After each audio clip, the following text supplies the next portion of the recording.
नमस्कार। अब हम जानते हैं प्राण चिकित्सा का विकास क्रम और उसका आधुनिक युग में प्राण चिकित्सा जो है वो कैसे अभ्यास की जा रही है, उसके प्रभाव, लाभ और सीमाएं क्या हैं। तो प्राण चिकित्सा का जो विकास क्रम है, जैसा कि मैंने बताया है आपको कि बहुत पुराने ज़माने से ही प्राण चिकित्सा का अभ्यास किया जा रहा है। अलग अलग तरीके से, अलग अलग धर्म, अलग अलग संप्रदाय में इसका अलग अलग तरीके से उपयोग किया जा रहा है।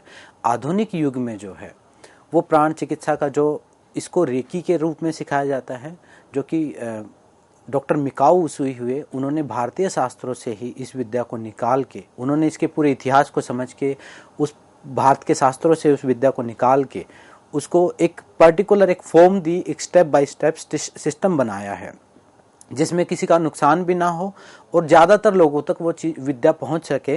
तो डॉक्टर मिकाऊ उसूई ने इसका जो उत्थान किया वो रेकी के रूप में, रेकी जो कि एक जापान का वर्ड है। रे का मतलब होता है सर्वव्यापक, की का मतलब होता है प्राण चिकित्सा, मतलब प्राण ऊर्जा, मतलब ऐसी ऊर्जा जो हर जगह व्याप्त है, हर जगह उपलब्ध है। इसका उपयोग करके हर व्यक्ति अपना फायदा कर सकता है, अपनी बीमारियों का इलाज कर सकता है, अपने शरीर को स्वस्थ कर सकता है, अपना आध्यात्मिक विकास कर सकता है। जो प्राण चिकित्सा है वो सिर्फ बीमारी ठीक करने तक ही सीमित नहीं है। यह आपके शरीर के स्तर पर, आपके मन के स्तर पर, आपके प्राण के स्तर पर, आपकी आत्मा के स्तर पर जाके उसका इलाज करती है। तो प्राणिक हीलिंग है या जो रेकी चिकित्सा है या प्राण चिकित्सा हम इसको कहें, ये आपके बहुत डीप लेवल तक काम करती है। तो इसमें अलग अलग विधियों का उपयोग किया गया है। जैसे रेकी, डॉक्टर मिकाऊ उसूई ने जो बनाया उसको रेकी के रूप में प्रयोग किया जाता है, वो भी प्राण चिकित्सा का ही एक रूप है। भारतीय शास्त्रों से ही, बौद्धिस्ट ग्रंथों से, भारतीय शास्त्रों से उन्होंने एक कंक्लूड करके एक सिस्टम बनाया, एक चिकित्सा पद्धति बनाई जो कि रेकी के रूप में प्रैक्टिस की जाती है। उसके बाद मास्टर चोआकोक सुई हुए फिलीपींस के, उन्होंने उसको प्राणिक हीलिंग के रूप में 90s में उन्होंने इसका इजाद किया। प्राणिक हीलिंग के रूप में प्रॉपर एक भारतीय तरीके को एक मॉडर्न मेथड देके उसका अभ्यास शुरू करवाया। और आज भी बहुत बहुत अलग अलग नाम से इस विद्या को, कहीं एंजल हीलिंग के नाम से, कहीं क्रिस्टल हीलिंग के नाम से, बहुत तरीके से इस विद्या को सिखाया जा रहा है। अलग अलग विधियों से इसको सिखाया जा रहा है। वो सब प्राण चिकित्सा के ही अंतर्गत आते हैं। हमारे देश में भी पंडित श्री राम शर्मा आचार्य जी हुए हैं, उन्होंने प्राण ऊर्जा के ऊपर बहुत ज़्यादा काम किया है और प्राण चिकित्सा का विस्तृत तरीके से उन्होंने उपयोग किया है। वो बहुत मास लेवल पर, बड़े लेवल पर, और उस ऊर्जा का उपयोग करते थे। लोगों के रोग भी दूर होते थे, लोगों के कर्म संस्कारों तक वो ख़त्म कर देते थे। ऐसे हमारे बड़े बड़े महापुरुष हुए हैं जहाँ अपनी शक्ति के द्वारा, अपनी जो स्टोर एनर्जी की हुई है, जो प्राण ऊर्जा उन्होंने अर्जित की है, उस प्राण के उस तप को दूसरों के भले के लिए उन्होंने उपयोग किया है। तो ये प्राण ऊर्जा है हमारे चारों तरफ फैली पड़ी है चिकित्सा के रूप में। अब ये धीरे धीरे बहुत प्रभावी तरीके से फैल रही है और 2000 के बाद तो ये ऊर्जा अब हर व्यक्ति रेकी का नाम जानता है, हर व्यक्ति प्राणिक हीलिंग का नाम जानता है। चाहे उनको ओरिजिन ना पता हो कि ये भारत से ही निकली हुई चिकित्सा पद्धति है, लेकिन इसको नाम हर कोई जानना शुरू हो गया है। मैंने इस चिकित्सा पद्धति को 2007 में सीखा था, तब से मैं इसका अभ्यास कर रहा हूँ। तो उस टाइम ये किसी को नहीं पता था इसके बारे में। तब लोगों को लगता था कि ऐसे कैसे ठीक हो सकता है। अब इस चिकित्सा पद्धति को हर व्यक्ति समझता है। इसमें भी दो प्रकार से इलाज किया जाता है। एक इलाज किया जाता है व्यक्ति के पास रह के, मतलब उसके आभा मंडल में के साथ कुछ मैनिपुलेशन करके उसकी ऊर्जा को संतुलित किया जाता है, बढ़ाया जाता है, कहीं ज़्यादा है तो कम किया जाता है। अलग अलग विधियों के द्वारा, हाथों के द्वारा, मेडिटेशन के द्वारा, धारणा के द्वारा, अलग अलग चीज़ों के द्वारा। कई जगह पर प्राण चिकित्सा को मंत्रों के द्वारा भी प्रैक्टिस किया जाता है कि मंत्र, जब हम मंत्र चैंट करते हैं तो कुछ अलग अलग प्रकार की ऊर्जाएं हमारे शरीर में एक्टिवेट होती हैं, तो उनके द्वारा भी इलाज का काम किया जाता है, जो कि एक मंत्र चिकित्सा हम के रूप में उसको हम जानते हैं। वो भी प्राण चिकित्सा का ही एक रूप है। तो इसको जो उपयोग करने के लिए, एक तो इसको रोगी के पास से उपयोग किया जाता है और इसको डिस्टेंस हीलिंग के द्वारा भी उपयोग किया जाता है। डिस्टेंस हीलिंग जो है, ऊर्जा के बारे में ये कहा गया है प्राणिक हीलिंग में या प्राणिक चिकित्सा में कि ऊर्जा का कोई भी देश काल जो है उससे वो प्रभावित नहीं होती। मतलब आप प्राणिक ऊर्जा आप यहाँ पर बैठे बैठे यूएसए में भी भेज सकते हैं। सिर्फ आपका जो माइंड है वो व्हीकल का काम करता है। अगर आप एक जगह पर बैठे, आप भारत में बैठे हैं, रोगी यूएस में बैठा हुआ है, अगर आप उसको जानते हैं, आपके पास उनकी फोटो है, उनका एड्रेस है, तो आप वहाँ पर कनेक्ट हो सकते हैं। ये हमारे ही मन की एक उच्च अवस्था है, उसका उपयोग करके हम अपनी ऊर्जा वहाँ पर ट्रांसफ़र कर सकते हैं, या हम ब्रह्मांड से ऊर्जा लेके वहाँ पर ट्रांसफ़र कर सकते हैं और उस रोगी के रोग में मदद कर सकते हैं।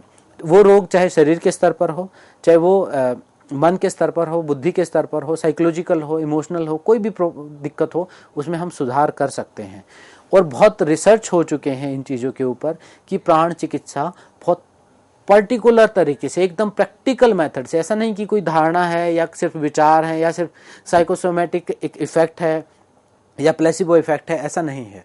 प्राण चिकित्सा से तुरंत ऑरा में सकारात्मक परिवर्तन देखे गए हैं, उनके फीडबैक लिए गए हैं, हजारों लोगों के ऊपर प्रयोग किए गए हैं और बहुत ही सकारात्मक तरीके से एक आधुनिक युग में प्राण चिकित्सा निकल के आ रही है। अब प्राण चिकित्सा का जो प्रभाव, लाभ और सीमाएं क्या हैं, ये हम जानते हैं। प्रभाव जो है प्राण चिकित्सा का बहुत ही सकारात्मक है। आपके आभा मंडल, जैसा कि मैंने बताया, ऊर्जा शरीर के ऊपर ही काम करती है, आपके सर्किट बोर्ड के ऊपर काम करती है। अगर हम समझें कि प्राण चिकित्सा हमें दिख जाए, कोई घाव हो और हम प्राण चिकित्सा से उसको भर दें, वो पॉसिबल नहीं हो पाएगा। लेकिन उस घाव को भरने के लिए भी एक आपकी सेल्फ हीलिंग, मतलब शरीर की जो सपोर्ट चाहिए, वो प्राण चिकित्सा प्रदान करेगी। प्राण चिकित्सा दो प्रकार से काम करती है। पहला तो आपकी जो सेल्फ हीलिंग पावर है, एक प्रकृति ने हमारे शरीर में एक ऊर्जा दी हुई है जो कि खुद को रिपेयर करने की शक्ति है, तो उसको सपोर्ट करती है प्राण चिकित्सा, यानी प्राणिक एनर्जी। प्लस जो ब्रह्मांड की जो ऊर्जा है वो आपके शरीर में बढ़ जाती है, बढ़ा देती है। तो जो प्रोसेस है हीलिंग का, अगर आपको कोई चोट लगी है, अगर वो आप 10 दिन में ठीक होने हैं, तो प्राणिक हीलिंग या प्राण चिकित्सा या रेकी जब आपके साथ आपके ऊपर प्रैक्टिस की जाएगी, तो वो 3 दिन में वो ठीक हो जाएगी। वो घाव भरने की जो स्पीड है वो बढ़ जाएगी। फिर भी अगर हम आंतरिक रोगों के उसमें देखें, हम डिप्रेशन में देखें, हम साइकोलॉजिकल डिजीज में, मानसिक रोगों में हम देखें, तो ये बहुत ज़्यादा प्रभावी तरीके से काम करती है। एकदम से इफेक्ट समझ में आता है। अगर एक व्यक्ति को कोई अभी बीमारी है, लो फील कर रहा है, वो डिप्रेस फील कर रहा है, 10-15 मिनट में उसका आभा मंडल अगर क्लीन कर दिया जाए, उसको लेटा के उसके एनर्जी चैनल्स को सुधार दिया जाए, उसके चक्रों को सुधार दिया जाए, तो वो तुरंत, बहुत ही जैसे दवाई से इंस्टेंट इफेक्ट होता है, वैसे ही प्राणिक चिकित्सा के द्वारा भी इंस्टेंट इफेक्ट उसको महसूस होता है। हाँ, कई मामलों में उसको लगातार सेशन देने की जरूरत पड़ती है, कई मामलों में लगातार उपचार देने की जरूरत पड़ती है। जैसे एलोपैथी में भी हम एक पर्टिकुलर रहता है कि 3 दिन तक आपको दवाइयाँ खानी है, कि 15 दिन तक खानी है, एक सिस्टम रहता है। तो अलग अलग रोगों में भी उस प्राणिक चिकित्सा का सिस्टम रहता है। ऐसा नहीं कि एक बार में ही ठीक होगा, लेकिन वो काम ऐसे ही करती है जैसे कि मॉडर्न आधुनिक एलोपैथिक मेडिसिन करती है। अब उसको हम लाभ क्या है, सारे शारीरिक लाभ हैं, मानसिक लाभ हैं, जितनी भी बीमारियां हैं सब में सपोर्ट करती है प्राण चिकित्सा। सबसे बड़ा लाभ यह है कि इसका कोई साइड इफेक्ट नहीं है। जब आपकी प्राण ऊर्जा बढ़ाई जाएगी, जब आपके शरीर की ऊर्जा बढ़ाई जाएगी, कि जब आपके जिस ऊर्जा से आप जीवित हैं जब वो बढ़ाई जाएगी, तो उससे कोई नुकसान होना ही नहीं, उससे सिर्फ फायदा ही होना है। उससे नुकसान की कोई संभावना, कोई साइड इफेक्ट नहीं है, बीमारी बढ़ेगी नहीं। हाँ, यह हो सकता है कि अगर ठीक तरीके से ना किया जाए तो फायदा कम हो, लेकिन बीमारी बढ़ेगी नहीं। सबसे बड़ा फायदा है कि इसका कोई साइड इफेक्ट नहीं है। दूसरा बड़ा ये फायदा है कि इसमें कोई बाहर से कोई केमिकल नहीं लिया जाता, बाहर से कोई केमिकल नहीं लिया जाता, किसी मशीन का उपयोग नहीं किया जाता, सिर्फ आपकी ही ऊर्जा के स्तर में सुधार कर दिया जाता है।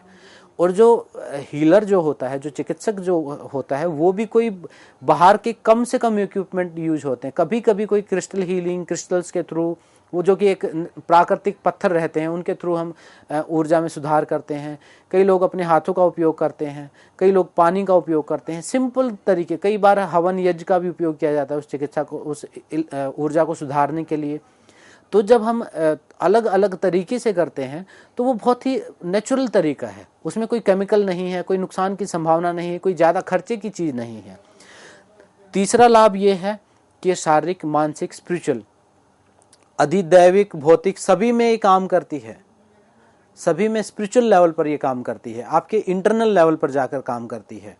अगर आपकी ऊर्जा हीलिंग की गई है, ऊर्जा चिकित्सा की गई है, तो ये रोग के ऊपर ना काम करके रोग के कारण के ऊपर काम करेगी। अगर वो कारण आपके मन में है तो उस मन के ऊपर काम करेगी, क्योंकि मैंने जैसा बताया था ये एक इंटेलिजेंट एनर्जी है। घर में जो बिजली प्रवाहित हो रही है वो इंटेलिजेंट नहीं है, वो नुकसान भी कर सकती है, वो किसी को मार भी सकती है। लेकिन ये ऊर्जा जिसको हम माँ बोलते हैं, जिसको हम दुर्गा बोलते हैं, शक्ति बोलते हैं, जिसको हमने एक पिक्चर भी दे दी है, उसको हमने एक मूर्ति के रूप में भी बना दिया है, उसके जो हथियार बना दिए हैं, उसका एक स्वरूप हमने बना दिया है जिसकी हम पूजा करते हैं, तो वो ऊर्जा जो है वो एकमात्र इसलिए हमने उस स्वरूप को बनाया क्योंकि वो एक माँ की तरह ध्यान रखती है हमारा। वो इफेक्ट जो कोज है, जो बीमारी का जो कारण है, सीधा उसके ऊपर करेगी। आपने अगर मान लीजिए किसी का कोई एक चक्कर असंतुलित हो गया है या कोई भावनाएं असंतुलित हो गई हैं, आपने किया उस हार्ट, मान लो हार्ट चक्रा के ऊपर हीलिंग की है, तो उस हार्ट चक्रा को वो ठीक करेगी और उसके पीछे के जो कारण है वहाँ पर भी जाके उसका प्रभाव पड़ेगा। जहाँ पर इलाज नहीं किया गया वहाँ पर भी जाके वो काम करती है, एकदम साइंटिफिक तरीके से करती है। उसको हम मेजर कर सकते हैं, उसके इफेक्ट को देख सकते हैं, उसको हम महसूस कर सकते हैं। इतने अच्छे तरीके से प्राण चिकित्सा काम करती है और मैक्सिमम बीमारियों में किया जा सकता है उपयोग। कुछ सीमाएं हैं इस प्राण चिकित्सा की, कुछ सीमाएं ऐसे हैं, जैसे मान लीजिए किसी की हड्डी टूट गई, तो हड्डी टूट गई है तो उसको प्राण ऊर्जा कैसे जोड़ेगी? उसको तो डॉक्टर ही पहले फिक्स करेगा, फिर उसको जो हील करने का जो समय है उसमें प्राण चिकित्सा मदद कर सकती है। हड्डी जुड़ गई है तो जोड़ने का काम तो डॉक्टर ही करेगा, लेकिन जब वो रिकवरी का जो टाइम है वो हम प्राण चिकित्सा के द्वारा कम कर सकते हैं। उसके अलावा कुछ सीमाएं हैं, अगर किसी की बचपन से ही कोई शरीर का अंग ठीक से काम नहीं कर रहा है और वहाँ पर प्रॉपर फंक्शन ही नहीं है, फिजियोलॉजिकल ही चेंजेज हो गए हैं शरीर में कि उसमें अब प्राण का प्रभाव अगर कर भी दिया जाए तो उस लायक वो शरीर का अंग है ही नहीं कि वो काम कर सके, तो फिर वहाँ पर भी लिमिटेशंस आ जाती हैं। वहाँ भी प्राण चिकित्सा कुछ प्रभाव नहीं कर पाएगी, लेकिन उस व्यक्ति को उस अवस्था में जीने के लिए, उसके जीवन को बेहतर बनाने के लिए, उसको उस ट्रॉमा से निकालने में प्राण चिकित्सा काम कर सकती है। उस डायरेक्ट रोग में तो नहीं काम करेगी, जैसे पोलियो का रोग है उसमें वो काम नहीं करेगी, लेकिन उस मानसिकता से निकलने में उस रोगी को मदद वो कर सकती है। इसके अंदर जो उपयोग किया जाता है वो सिर्फ ओरा क्लीनिंग, एनर्जी हीलिंग, पहले क्लीन किया जाता है, हील किया जाता है। उसके अलावा कुछ मंत्रों का उपयोग, कुछ कलर, अलग अलग रंगों की धारणा, ये सब उपयोग किया जाता है। ऊर्जा से कनेक्शन के तरीके, ब्रह्मांड की ऊर्जा को रिसीव करने के तरीके सिखाए जाते हैं। प्राणायाम का उपयोग किया जाता है। इन सारी विधियों का जब हम उपयोग करते हैं तो साइकोलॉजिकल लेवल पर बहुत बहुत बड़े रूप में एक प्रभाव सामने आता है। तो ये हमने जानी प्राण चिकित्सा के प्रभाव, लाभ और सीमाएं हैं। सीमाएं वही हैं जो बहुत बहुत ज़्यादा भौतिक हैं, तो वहाँ पर प्राण चिकित्सा की एक लिमिटेशन आ जाती है, क्योंकि वो एक इलेक्ट्रिक एनर्जी है। अगर हार्डवेयर में प्रॉब्लम है तो फिर वो हार्डवेयर के रूप में ही ठीक करनी पड़ेगी। अंदर से सपोर्ट प्राणिक चिकित्सा कर सकती है। प्राण चिकित्सा की उपयोगिता हम जानते हैं। प्राण चिकित्सा की उपयोगिता क्या है? जब हम प्राण चिकित्सा से जुड़ते हैं, जैसा मेरा एक्सपीरियंस, मैं अपने जीवन का अनुभव मैं बताता हूँ, तो जिन बातों को हम पहले से ही प्रैक्टिस करते आ रहे हैं, हमारे माँ बाप प्रैक्टिस करते आ रहे हैं, जिन रीति रिवाजों को प्रैक्टिस करते आ रहे हैं, उनमें जीवन प्रदान करने का काम प्राण चिकित्सा कर देती है। जब आप प्राण को समझना शुरू करते हैं, उसका अभ्यास करना शुरू करते हैं, तो आप घर में जो आप पूजा पाठ करते हैं, ये हवन करते हैं, जो भी आप नज़र उतारते हैं, या जो आपके रीति रिवाज शादियों में या सांस्कृतिक रूप से प्रयोग किए जाते हैं, उन सब का हमें मतलब समझ में आना शुरू हो जाता है और उनका हम बेहतर तरीके से, बहुत बढ़िया तरीके से उपयोग समझ में उनका करना शुरू कर देते हैं और जीवन जो है हमारा एक नेक्स्ट लेवल पर पहुंच जाता है। अभी तो हम उन सारे रीति रिवाजों को, उन सारी चीज़ों को इसलिए करते हैं कि हमारे पूर्वज करते थे तो हम कर रहे हैं, लेकिन आने वाली पीढ़ी उस चीज़ को नहीं फॉलो करेगी, क्योंकि उसमें उनको लग रहा है कि इसके पीछे क्या साइंटिफिक लॉजिक है, कि किसी की कोई घर में घुसा उसकी आरती उतार दी तो क्या साइंटिफिक लॉजिक है। लेकिन जब हम प्राण चिकित्सा को समझते हैं, आप आरती उतारने से पहले के ओरा को मेजरमेंट करें। मैं तो अपने स्टूडेंट्स के साथ ये प्रैक्टिस करता हूँ, मैं उनको करवाता हूँ कि पहले आप आभा मंडल को चेक करो, अब आप आरती उतारो किसी की, या उसके आभा मंडल से अग्नि यानी दिया या किसी उसके द्वारा आप क्लीन करो उसको, उसके बाद ऊर्जा का स्तर देखिए। बाहर की जो नेगेटिव एनर्जी है वो आपके आभा मंडल में कई बार आ जाती है, क्योंकि अलग एनवायरनमेंट, बहुत टाइप की इलेक्ट्रोमैग्नेटिक एनर्जी है वो आपके आभा मंडल में आ जाती है। तो जब घर में प्रवेश करते हैं तो एक टाइप का ऊर्जा का जो स्नान है वो हम आरती के द्वारा करते हैं। उसके अलावा नज़र उतारते हैं, वो भी एक प्रकार की क्लींजिंग प्रोसेस है। वो हमारा जो भारतीय संस्कृति में जिनको हमने अभी अंधविश्वास मानना शुरू कर दिया है वो सारे प्राण चिकित्सा के ही रूप हैं। मैं ये नहीं कहता कि जो अभी उनके नाम पे जो हो रहा है, सब लोग अपना बिजनेस चला रहे हैं या मिसगाइड कर रहे हैं, वो तो गलत है ही। लेकिन जब हम उसको एक न्यूट्रल माइंड के साथ प्रैक्टिस करना शुरू करते हैं, उसको समझना शुरू करते हैं, उस पर रिसर्च करना शुरू करेंगे, तो हमें समझ में आएगा कि भारतीय संस्कृति सिर्फ ऐसा नहीं है कि कोई रीति रिवाजों की संस्कृति है। उस हर रीति रिवाज के पीछे हर एक बड़ा उपयोग है, एक ऊर्जा का सिद्धांत काम करता है। हमारी पूजा पाठ के प्रति हम जो चीज़ें अलग अलग भगवानों के आगे अलग अलग चीज़ें भोग लगाई जाती है, वो सब, उन सब के पीछे एक ऊर्जा का सिद्धांत, हम एक ऊर्जा जनरेट करते हैं। जैसे ऐसा समझ लीजिए, एक इफेक्ट क्रिएट करना है हमें। मान लीजिए हमारे शास्त्रों में बताया कि लक्ष्मी का मतलब है, लक्ष्मी माँ का मतलब है धन। अब लक्ष्मी माँ यानी एक प्राण ऊर्जा का एक रूप हो गया, धन का रूप, एक अबंडेंस की ऊर्जा, एक प्रचुरता की ऊर्जा, एक मनी एनर्जी। अब उस मनी एनर्जी को हमें अट्रैक्ट करना है, उस मनी एनर्जी को अपने आभा मंडल में बढ़ाना है, तो हम वैसी ही चीज़ों का उपयोग करेंगे, वैसे ही रंगों का उपयोग करेंगे, वैसी ही वस्तुओं का उपयोग हम करने वाले हैं। तो जब हम प्राण ऊर्जा को समझते हैं, इस शिक्षा को जब हम खुद ग्रहण करते हैं, चाहे ये अब हमारे पास आई हो विदेश से, लेकिन है हमारी भारतीय संस्कृति ही, जब हम इसको सीखना शुरू करते हैं तो मैं देखता हूँ कि एकदम से भारतीय संस्कृति जागृत होना शुरू हो जाती है। जिसको हमने अंधविश्वास कह के, किसी को मूर्ति पूजा कह के हमने उसको बिल्कुल निष्कासित कर दिया, हमने अपनी ही जड़ों को हमने एकदम बेकार घोषित हम करने पर लगे हुए हैं। जब हम उसके पीछे की साइंस को जानना शुरू करते हैं तो बहुत बड़ी एक पैरासाइकोलॉजिकल साइंस निकल के आती है। जिस तंत्र को हम तंत्र मंत्र बोल के अंधविश्वास में करते हैं, हाँ, उसका गलत उपयोग, मिस गाइडेंस, वो सब हर चीज़ में होता है। मान लीजिए कोई MBBS करे और उस किताब को पढ़ के हजारों लोगों का इलाज करें, लेकिन उसी किताब को पढ़ के कोई किसी की किडनी निकाल ले, गलत उपयोग भी कर सकता है, कुछ गलत कर दे तो वो भी एक नुकसान है। तो ऐसे ही गलत और ठीक उपयोग हर चिकित्सा पद्धति के, हर साइंस के हो सकते हैं। अब उस साइंस से किसी का जीवन भी बच सकता है, उस साइंस से एटम बम बन के हजारों लोगों का जीवन खत्म भी किया जा सकता है। ऐसे ही जब हम प्राण चिकित्सा के ऊपर अपने भारतीय इतिहास को देखते हैं तो जितना भी तंत्र है, तंत्र के अलग अलग रूप, विभिन्न आयाम, जीवन को, ऊर्जा को, कुंडलिनी, चक्र, नस, नाड़ियाँ, 72,000 नाड़ियाँ, ईड़ा, पिंगला, सुषुम्ना, उसके अलावा भी बहुत सारी नाड़ियाँ हैं, वो सब प्राण ऊर्जा पर आधारित ही है। अगर हम अपने शास्त्र से, अपनी संस्कृति से प्राण ऊर्जा को अगर हम निकाल दें तो वो सिर्फ बात के अलावा कुछ भी नहीं रहेगा, वो सिर्फ रीति रिवाज के अलावा कुछ भी नहीं रहेगा।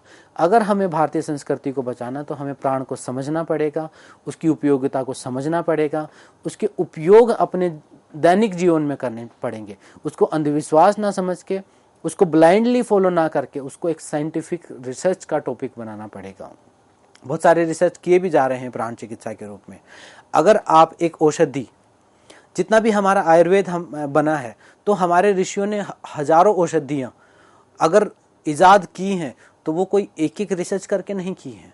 उन्होंने उनके ऊर्जा क्षेत्र को समझ के कि कौन कहाँ पर, क्योंकि वो सब समाधिस्थ व्यक्ति थे, जो हमारे ऋषि मुनि रहते थे वो सब समाधिस्थ थे, उनको सबका आभा मंडल दिखता था। वो एक पेड़ पौधे को देख के ही समझ लेते थे कि इसके अंदर इस प्रकार की ऊर्जा है और इस बीमारी में इस प्रकार की ऊर्जा कम होती है, तो ये पौधा उस बीमारी में काम आ सकता है। सिर्फ ऊर्जा को देख के ही सब कुछ समझ लेते थे। अब जैसे हम रिसर्च करते हैं, अब हम जैसे अनुसंधान करते हैं, वैसा अनुसंधान उस टाइम पर नहीं था। उस टाइम पर कोई ग्रह नक्षत्र देखने के लिए उन्होंने कोई रॉकेट साइंस नहीं बनाई थी। उस टाइम पर वो ध्यान में, अपनी गहराई में जाके, अपनी मन की अवस्थाओं का उपयोग करके ही उन सारी अवस्थाओं को जान लेते थे, उन ग्रह नक्षत्र को जान लेते थे। उस पूरी साइंस को हजारों साल पहले बता दिया गया है, जो अब कुछ कुछ 100 साल पहले साइंटिस्ट ने उस चीज़ को बताया कि ये ग्रह हैं, ये हमारे तो शास्त्र में 5-10 हजार साल पहले एक एक चीज़ का उपयोग बताया गया है, एक एक ग्रह नक्षत्र बताया गया है, कौन किस तिथि में कहाँ पर होता है, कैसी अवस्था होती है, उसका मन पर क्या प्रभाव पड़ता है, ये सब बताया गया है। तो प्राण चिकित्सा जो है, जब हमने 5 लेयर समझी, तो पहले भौतिक शरीर मतलब अन्नमय कोश, फिर प्राणमय कोश, मनोमय कोश, विज्ञानमय कोश, आनंदमय कोश। तो भौतिक शरीर पर अभी साइंस अटकी हुई है, भौतिक यानी इस फिजिकल बॉडी के ऊपर।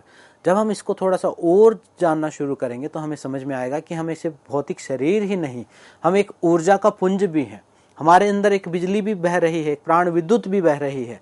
तो जब हम उसके अंदर भी चेंजेस करना शुरू करेंगे, उसके भी परिवर्तन के ऊपर काम करेंगे, तो जो हमारी चिकित्सा पद्धति, जो हम चेंजेस बाहर शरीर के स्तर पर कर रहे हैं, वो बहुत ज़्यादा डीप हो जाएंगे, वो जो एक्यूरेसी है उस चिकित्सा की बहुत बढ़ जाएगी।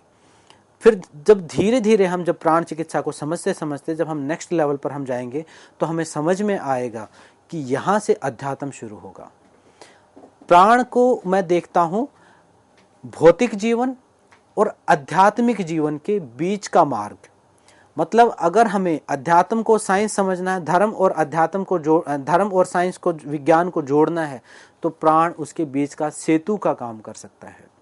उसके ऊपर रिसर्च करने की जरूरत है, उसके ऊपर विश्वास करने की जरूरत है, उसके ऊपर और अनुसंधान करने की जरूरत है, इक्विपमेंट बनाने की जरूरत है, अपने शास्त्रों में उसको खंगालने की जरूरत है। जैसा कि मैंने प्राण चिकित्सा में मेरा बहुत पहले से इंटरेस्ट रहा, तो मैंने समझने की कोशिश की, तो मुझे कोई समझाने वाला नहीं मिला। मैंने भी उसको विदेश की विधियों के द्वारा ही सीखा है। उसके बाद मैंने उसको भारत की संस्कृति से जोड़ा, तो कुछ विद्वानों ने उसके बारे में बताया हुआ है। तो हमारे देश में इस चीज़ के ऊपर काम करने की आवश्यकता है और इस चीज़ को समझने की आवश्यकता है। तो निष्कर्ष ये निकलता है कि अगर हम प्राण चिकित्सा को अपने जीवन में उपयोग करते हैं, तो हम अपने और दूसरों के जीवन को तो बेहतर कर ही सकते हैं, उसके साथ साथ हम अपनी भारतीय संस्कृति की रक्षा भी कर सकते हैं, अपने धर्म की रक्षा भी कर सकते हैं, और एक जो निष्प्राण हो गई हैं जो सारी रीति रिवाज, जो संस्कृति हमारी, उसमें एक प्राण का प्रवाह हम पैदा कर सकते हैं। सिर्फ अपने ही प्राण को नहीं बढ़ाएंगे, हम पूरे एक नए युग की शुरुआत प्राण ऊर्जा कर सकती है। और यही सब प्राण चिकित्सा के अंतर्गत आता है। और भी बहुत सारे आयाम हैं प्राण चिकित्सा के, लेकिन अभी मैंने इसको सिंपल से सिंपल करके आपको समझाने की, एक दैनिक जीवन से जोड़ के इसको समझाने की कोशिश की है। तो आशा है, उम्मीद है सबको समझ में आया होगा। और मेरी बातों को इतना ध्यान से सुनने के लिए सबका धन्यवाद, सबको नमस्ते, सबको बहुत बहुत धन्यवाद।